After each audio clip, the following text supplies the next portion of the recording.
Bonjour, vous allez bien? Moi ça va. Bon, oui, je reviens après 3 mois d'absence. 3 mois c'est beaucoup quand même, hein. Genre, j'ai arrêté de filmer, c'était l'été. Là on est en hiver, j'ai un plaid. Ça, je sais plus comment ça s'appelle.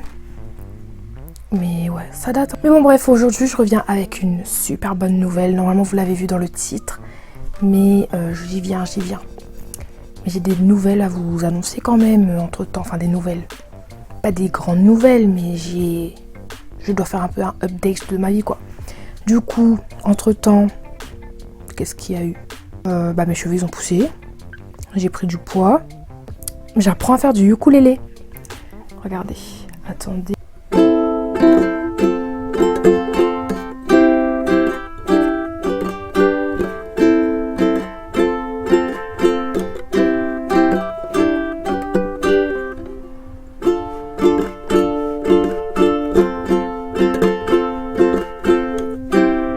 Bon bref, voilà. En ce moment j'apprends ça. Ensuite, qu'est-ce qu'il y a eu? Ensuite, il y a eu mes 21 ans. Ouais, j'ai fêté mes 21 ans, les gars. Votre go, elle est vieille de ouf. Et ensuite, qu'est-ce qu'il y a eu? C'est à peu près tout, hein. Et j'en viens au principal. J'ai eu ma licence, les gars. J'ai eu ma licence. Vous entendez bien? J'ai eu ma licence. Bref, du coup, c'est pour ça qu'on est là aujourd'hui. Je vais faire un bilan. J'ai quand même un petit peu préparé ma vidéo.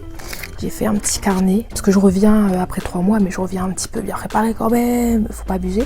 Bref, dans mon petit carnet, je notais les petits points. Et du coup, dans cette vidéo, je vais vous faire un bilan de ma licence. Je vais aborder à peu près 3 points. Pas à peu près, je vais aborder 3 points. Le premier point, ça va être un bilan global.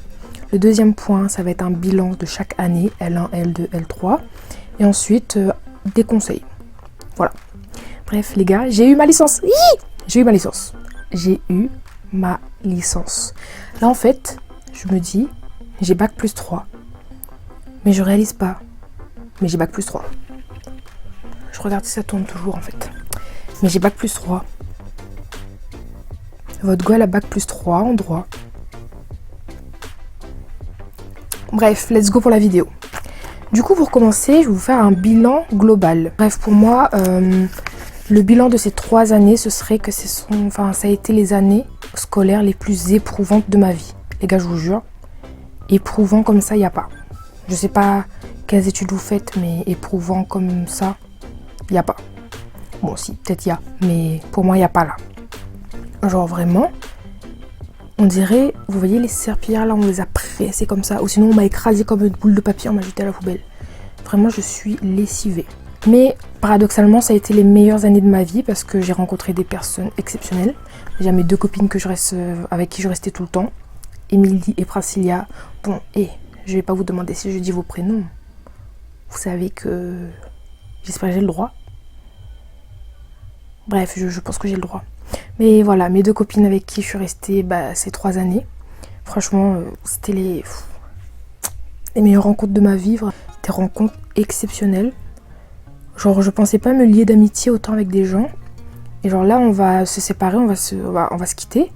Et je suis triste. Parce qu'il faut savoir que moi, j'ai une relation spéciale avec les amitiés.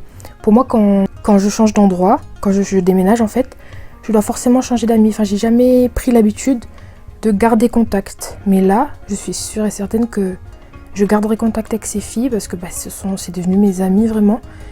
Et je sais que quand on est à l'école ou à la fac en général, on a les potes de la fac qui restent les potes de la fac et en dehors on les voit plus. Mais avec ces filles, je sais que je peux avoir confiance en elles, je peux sortir avec elles en dehors de la fac, on peut se voir, boire un verre. Et franchement, c'est des filles exceptionnelles.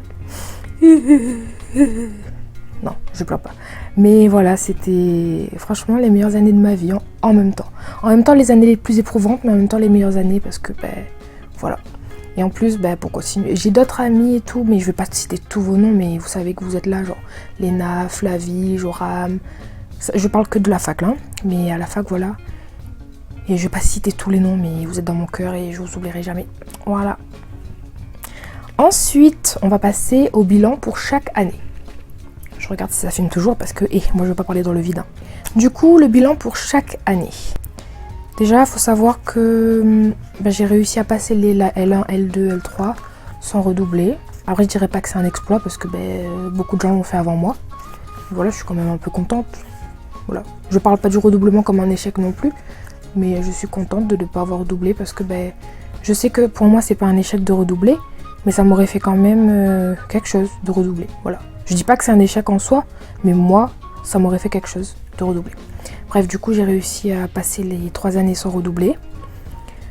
Pour la L1, les gars, passer du lycée à la L1, ouh là là là là, c'était la débandade. Ah oui, j'ai oublié de vous dire, mais ça va être un bilan L1, L2, L3 plus les moyennes. Du coup, je disais, là, le passage du lycée à la L1, pour moi, c'était un peu compliqué. J'ai toujours eu l'habitude de travailler au lycée, mais là, il fallait travailler, mais travailler tout seul et travailler en indépendance. Et vraiment, j'avais l'habitude de ça au lycée, hein, mais je me rends compte qu'au lycée, on était quand même beaucoup encadré. Et là, on est passé directement au travail tout seul, pas encadré, on n'est pas derrière toi, sachant en plus que j'habitais toute seule. Enfin, dès la L1, j'ai habité toute seule. Tandis qu'au lycée, il y avait ma mère et du coup, elle était souvent derrière moi. Kenza, oublie pas de réviser, oublie pas de faire tes devoirs. Là, il n'y avait ni ma mère, ni les professeurs, il n'y avait personne derrière moi. Si je travaillais pas, j'avais 0. Et du coup, voilà, le passage du lycée à la L1, c'était vraiment le choc en mode tu travailles tout seul et un point, c'est tout, quoi. Je regarde sa film, désolée. Et voilà, c'était vraiment passage. Et aussi, j'étais hyper stressée parce que avant de connaître mes copines que je vous ai dit là, j'étais toute seule. Alors, il n'y avait personne de ma promo qui allait en droit. Ils sont allés en AES ou sinon les gens de ma classe, pardon. Sinon, les gens de ma classe, ils sont allés en AES ou sinon, c'était des gens de ma classe avec qui je parle pas, quoi. Mais j'étais toute seule. Il faut savoir que j'étais hyper stressée avant, je faisais des crises d'angoisse.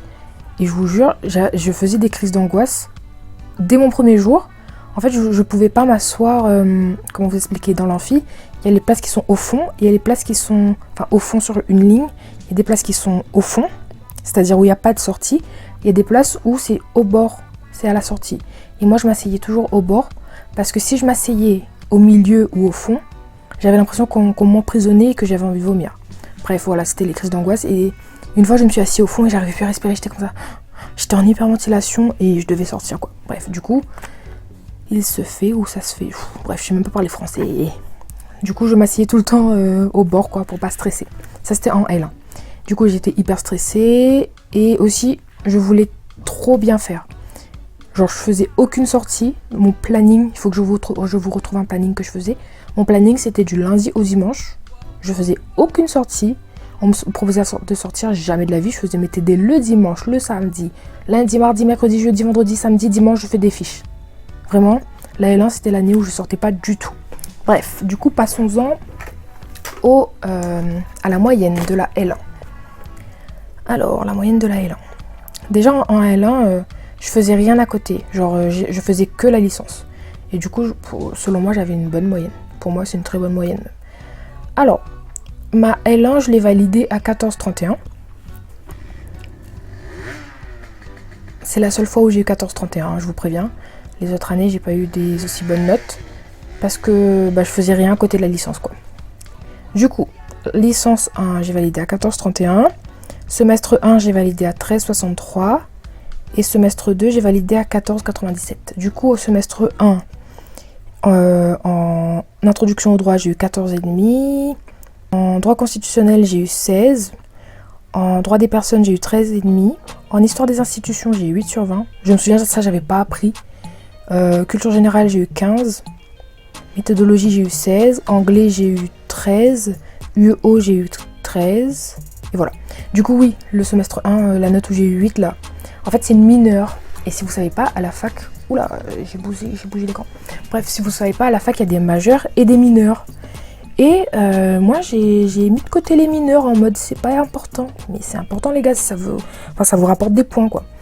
Et moi, j'ai mis ça de côté, moi.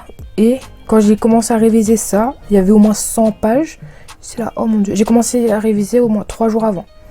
Genre, je vous avoue que j'étais concentrée pour réviser les autres matières, mais celle-là, j'ai dit, c'est une mineure, mais qu'est-ce que je vais me perdre mon temps à réviser? faites pas ça les gars, faites pas ça, mettez pas de côté les mineurs parce que ça vous rapporte des points. Et moi, j'ai fait la bête et voilà. Ensuite, au semestre 2, en droit constitutionnel 2, j'ai eu 13. En institution juridictionnelle et administrative, j'ai eu 17.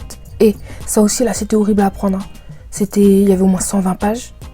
Et ça, j'ai appris vraiment parce que j'aimais. Bon, voilà. Choisissez pas vos matières, faites pas comme moi, faites pas comme moi. Ensuite, en droit de la famille, j'ai eu 16. En relations internationales, j'ai eu 17. En culture générale économique, j'ai eu 13. Pour quelqu'un qui sort de l'économie, j'ai pas cartonné. Hein. En méthodologie, j'ai eu 16. En anglais, j'ai eu 13. Et en PPP, j'ai eu 13. Voilà. En vrai, j'avais des excellentes notes en L1, je trouve. Hein. Après, en L2, c'est pas la même chose. Mais voilà. Du coup, passons à la L2. Je reprends mes notes.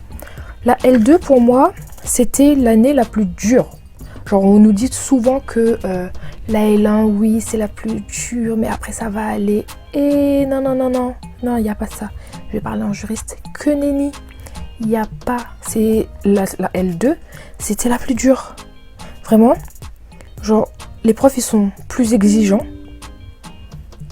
Oui, les profs, ils sont plus exigeants parce qu'ils attendent de toi que tu es déjà un juriste. En passant de la L1 à la L2, ils attendent déjà que tu sois hyper juriste. Ensuite, c'est la plus stressante.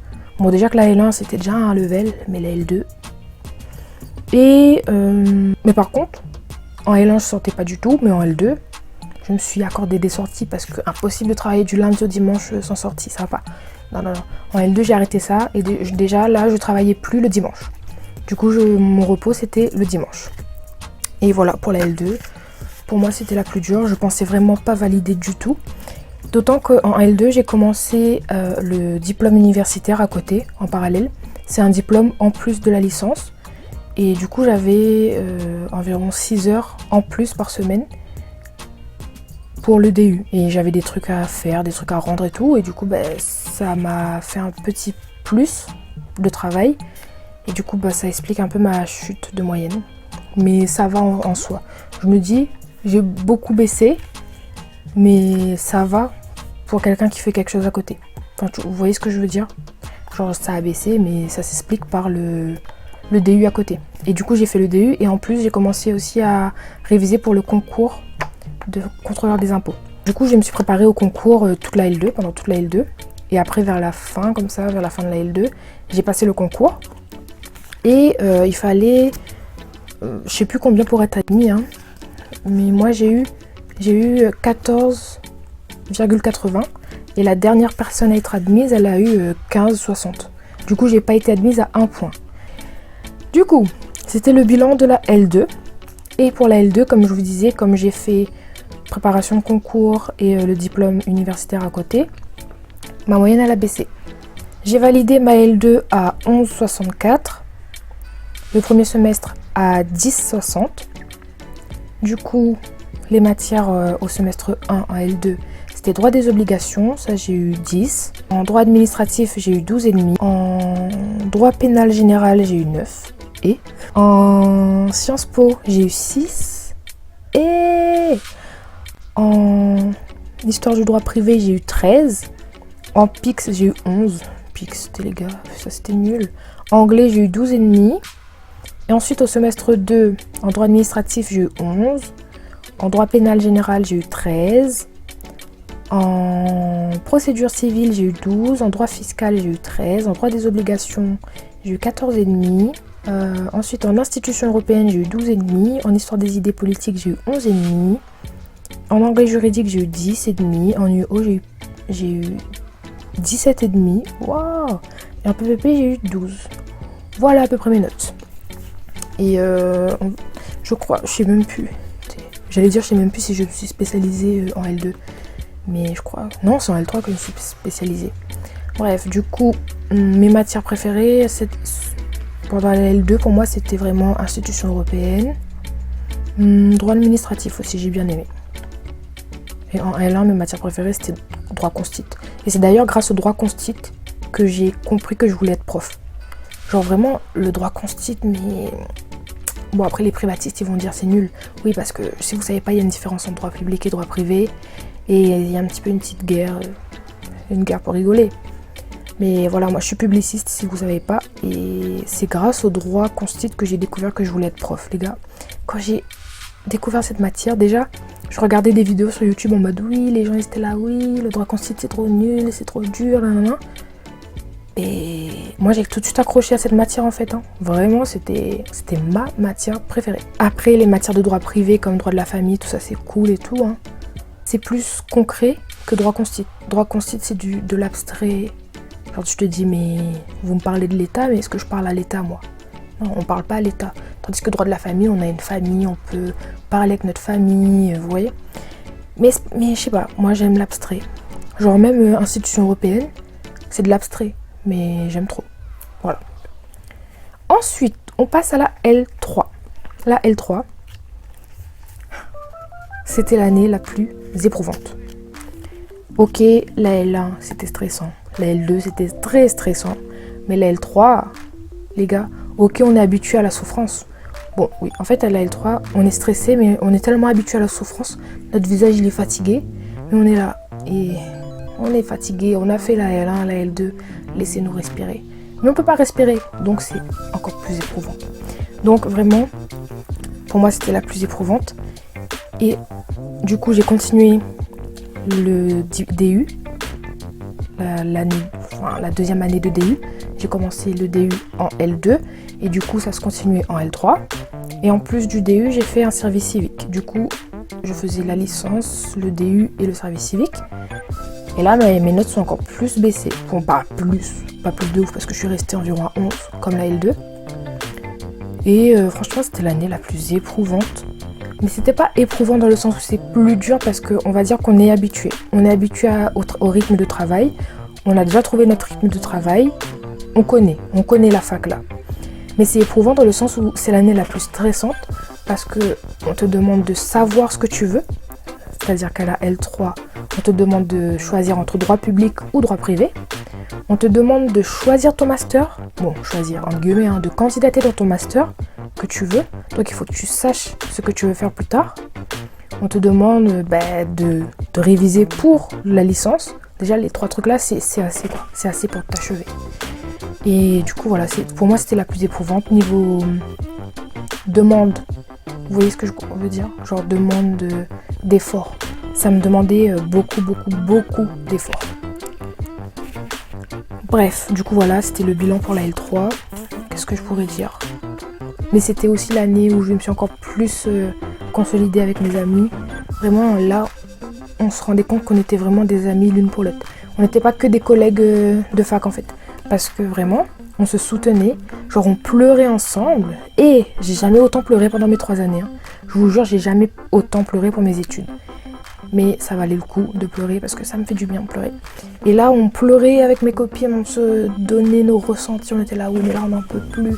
Et après, elle me donnait des conseils, on se donnait des conseils. Oui, mais elle a fait une pause, mais elle a fait comme ci, fait comme ça. Et franchement, ça nous a encore plus soudés comme ça. C'était trop bien.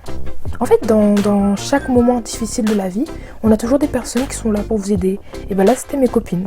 Vraiment, on était là l'une pour l'autre et c'est ça que j'admire. Franchement, c'était trop bien. Je viens de vous dire que j'ai souffert, mais c'était trop bien. Et voilà. Du coup, voilà pour la licence 3.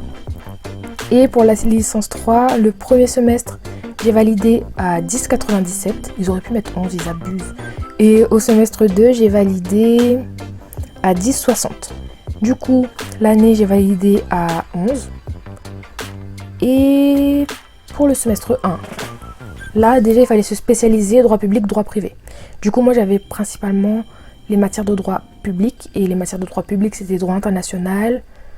Je sais plus. Ah oui, contentieux administratif, ça, c'était ma matière préférée. C'était hyper dur de comprendre, mais j'aimais trop. Bon, vous commencez à me comprendre, j'aime trop les trucs qui vont dans tous les sens. Mais contentieux administratif, ça allait vraiment dans tous les sens. Mais quand je vous dis dans tous les sens, c'était dans tous les sens. Mais c'était trop bien. Du coup, semestre 1. En contrats spéciaux, j'ai eu 9,5. Ça, j'aimais. Je détestais cette matière, mais vraiment. Mais j'aimais bien la manière dont le prof l'enseignait, mais j'avais du mal avec la matière, c'est tout. Ensuite, droit et liberté fondamentale, j'ai eu 12. Droit des biens, j'ai eu 10. Droit international public, j'ai eu 13,5. Contentieux administratif, j'ai eu 13. Anthropologie, j'ai eu 9. Communication et médias, j'ai eu 12. Anglais juridique, j'ai eu 12. PIX, j'ai eu 5,5 et sans commentaire. Ensuite, au semestre 2, en droit des sociétés, j'ai eu 8. Sans commentaire aussi cette matière. Procédure pénale, j'ai eu 12. Droit public des biens, j'ai eu 13,5. Droit de la fonction publique, j'ai eu 12. Système juridique de l'Union, j'ai eu 11. Histoire de l'État et de l'administration, j'ai eu 11. Histoire des idées politiques, j'ai eu 8. Anglais, j'ai eu 12,5. Et UEO, j'ai eu 10. C'est PPP que j'ai eu 7. Les gars, PPP, c'est rapport de stage. Les gars, je me suis tapé un mois de stage dans un truc que je veux même plus faire. J'ai eu 7. Je me suis tapé un mois de stage, j'ai eu 7. Comment les profs ils peuvent dire les élèves ils se tapent un mois de stage et ils ont 7? Je trouve ça abusé. Mais bon, c'est la vie. Je sais pas qu'est-ce qui se passe dans la tête des profs pour noter. Mais voilà. Je me suis tapé un mois de stage. Un mois de ma vie où j'aurais pu être en vacances. Je sais pas si j'ai mal fait mon truc, je sais pas. Je suis un peu déçue, vous voyez la déception. Mais bon, c'est la vie. Voilà, c'était le bilan de mes 3 années. Je vais passer aux conseils. J'allais dire si j'ai des conseils à vous donner. Bah oui, j'ai des conseils à vous donner. Enfin, peut-être pas des conseils, mais des ressentis. Toujours des expériences que j'ai vécues, quoi. Déjà, premier conseil, il faut pas travailler H360, H26, H24, tout ce que vous voulez. Ça, c'est invivable. Vraiment, en L1, peut-être, ok, j'avais une très bonne moyenne, mais j'étais épuisée mentalement. Et c'est pas une vie. Genre, vous vivez pas pour des notes. Genre, dans la vraie vie, quand vous conduisez, à la fin de votre conduite, vous mettez pas un 14 ou un 6. Vous voyez, vous vivez pas pour les notes. Donc, vivez d'une partie pour les notes, une partie pour les notes, et vivez pour votre vie, à côté. Donc si vous vous demandez si c'est possible de gérer vie scolaire et vie sociale, c'est totalement possible. C'est juste que moi je me mettais un stress énorme à ne pas sortir pour pouvoir avoir une bonne moyenne. Mais non, faites pas ça. Vous allez faire un burn-out tout de suite. Faites pas ça, surtout pas. Travaillez pas H360. Mais un conseil qui va avec ce conseil, c'est-à-dire travaillez pas H24, mais travaillez régulièrement. Parce que si vous commencez à vouloir faire des sorties et tout, faut être organisé. Genre en L3, déjà en L2, je travaillais plus le dimanche, mais en L3, je travaillais plus le samedi et le dimanche. Ce qui veut dire que toute la semaine, je travaillais. Je commençais peut-être plus tôt, genre j'allais à la fac à 7h30, et je commençais les cours à 9h. Du coup, de 7h30 à 9h, je travaillais un petit peu. Et ensuite, le soir, je travaillais jusqu'à 21h. Ok, c'est fatigant, mais comme ça, j'avais mon week-end de libre et je faisais rien. Du coup, voilà, travaillez régulièrement, révisez vos cours régulièrement, et ça ira, et vous pourrez sortir le week-end. Après, si vous voulez faire l'inverse, par exemple, travailler le week-end à fond et sortir la semaine, vous pouvez aussi.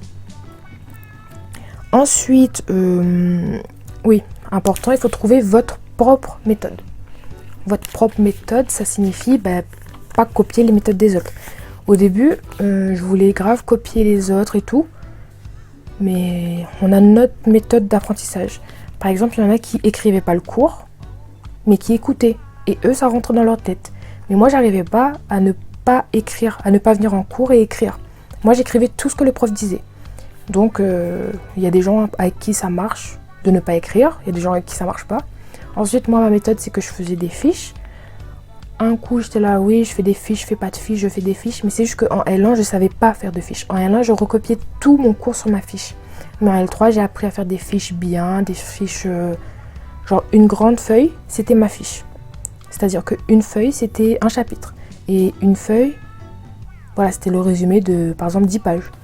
Tandis qu'en L1, mes fiches, c'était recopier tout mon cours. Du coup, j'ai trouvé ma méthode, c'était les fiches, et j'ai adapté ma méthode de la L1 à la L3. Pendant un temps, j'ai même cru que les fiches, c'était pas ma méthode parce que j'arrivais pas à faire de fiches. Mais en fait, si, c'est ma méthode parce que j'arrive pas à ne pas réviser en écrivant. Donc voilà, vous adaptez votre méthode au fur et à mesure et vous allez vous perfectionner au fur et à mesure. Ensuite, prendre du temps pour soi. comme j'ai dit au début, vraiment prendre du temps pour soi. Et voilà.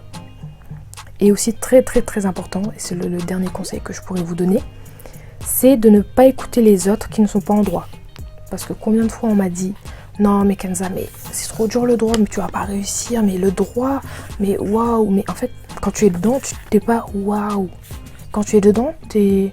Ben, c'est comme si là tu me dis bah va faire de l'art. Moi je suis là, mais quoi, mais l'art, mais c'est trop dur. Ou c'est comme si tu me dis va faire médecine, mais quoi, mais c'est trop dur. Mais après quand t'es dedans, oui c'est dur.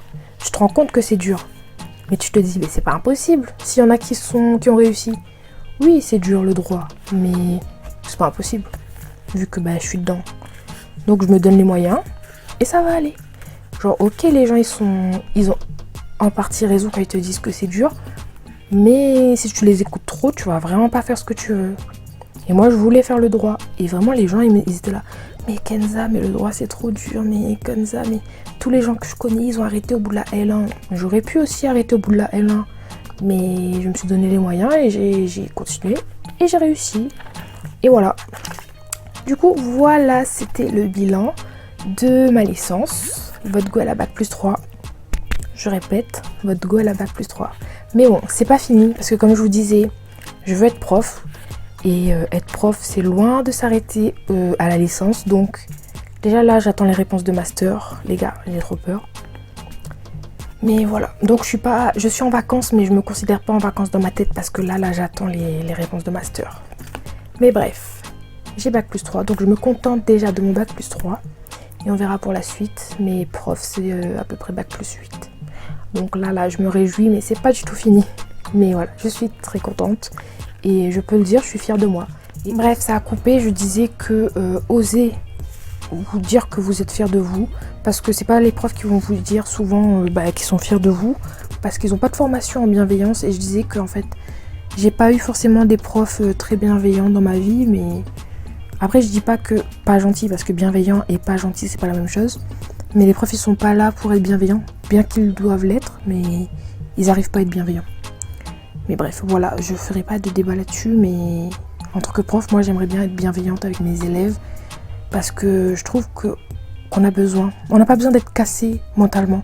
Et combien de fois cette année j'ai été sapée dans mon moral et je me définissais par ma note. Mais non, c'est pas parce que quand je vous ai dit mes notes là, j'ai eu beaucoup de 6, beaucoup de 7, mais avant je prenais ce 7 comme si c'était ma personne. Mais dans la vraie vie, je sais que je vaux pas 7. Je sais que je ne suis pas un 7 dans la vie. Et voilà, je vaux beaucoup plus qu'une note. Et ne prenez pas vos notes comme vos personnes. C'est pas parce qu'un prof vous met 6 que bon, à chaque fois que ça coupe, parce que j'ai plus trop de stockage, bon, je vais parler vite parce que là, ça va couper encore. Bref, je disais, vous n'êtes pas un 7, vous vous définissez pas par vos notes et soyez bienveillant avec vous-même. Vous méritez de dire que vous êtes fier de vous. Et voilà. Bref, bisous, bye Piouk. Je vais arrêter de parler parce que j'ai plus de stockage. Bisous, j'espère pouvoir sortir la vidéo vite parce que là j'ai plus de stockage, je sais pas comment je vais faire. Bref, bisous, bye Piouk.